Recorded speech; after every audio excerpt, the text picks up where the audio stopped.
In this video, we're going to practice identifying common parts and overlapping triangles.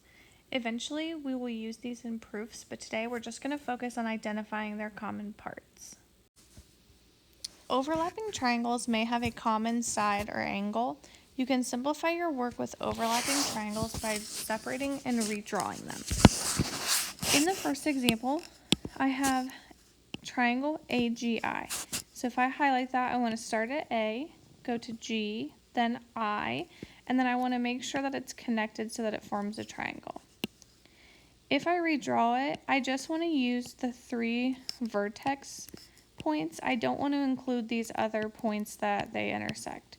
So AGI would look something like this.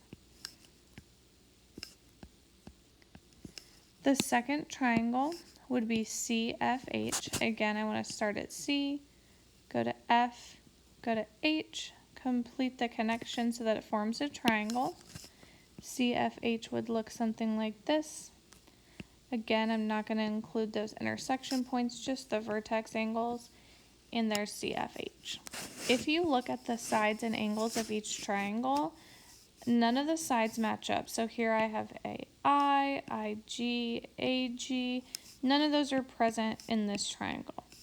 I also have angle IAG. None of these match as well. So these two triangles don't have any common sides or angles. If I look at the diagram, it looks like they have this in common, IH. This is just part of a side though, not an entire side. That's why we didn't list it. In the second example, I have triangle IKL. That's this triangle here. If I redraw, it would look something like this, IKL. The second triangle, JKM, that's this triangle here. Again, if I redraw, I have JKM.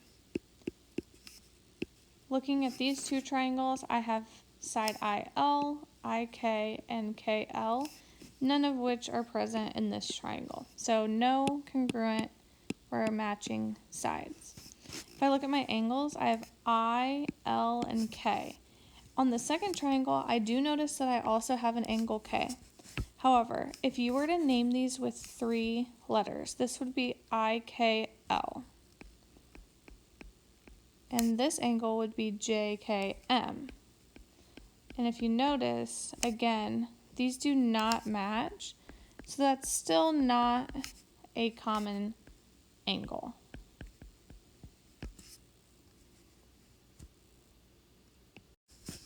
Now to prepare for some proofs, we are going to identify the triangles that they are describing using what they're asking us to prove. And then we're going to redraw them and write down any common sides or angles that they may have.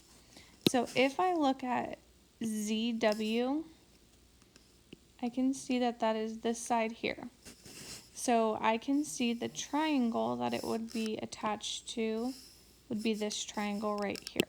So redrawing, I'm seeing triangle ZWX. The second segment, YX, I can see is part of this triangle here.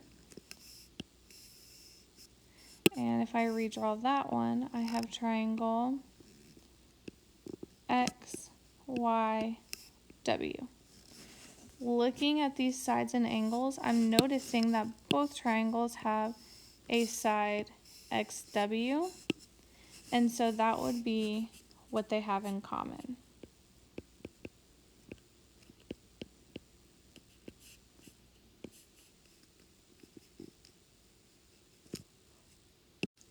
In the next example, I'm going to start out again by highlighting the triangle. So I have triangle QPT. I'll redraw that.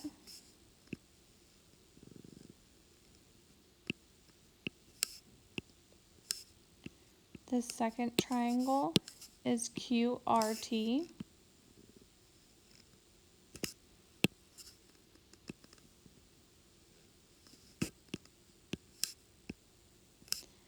looking at my diagrams, I am noticing that both triangles have side QT, so that would be what those two triangles have in common.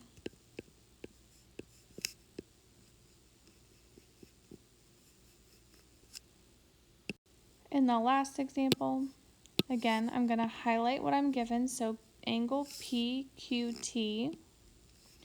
If you look, this is creating a triangle for us, so I'm going to finish that connection, and then I'm going to redraw.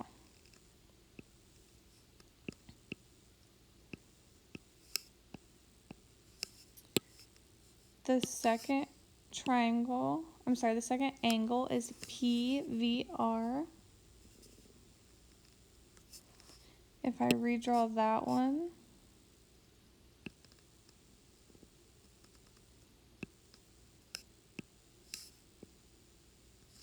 and for this one, I'm noticing that both triangles have an angle P listed.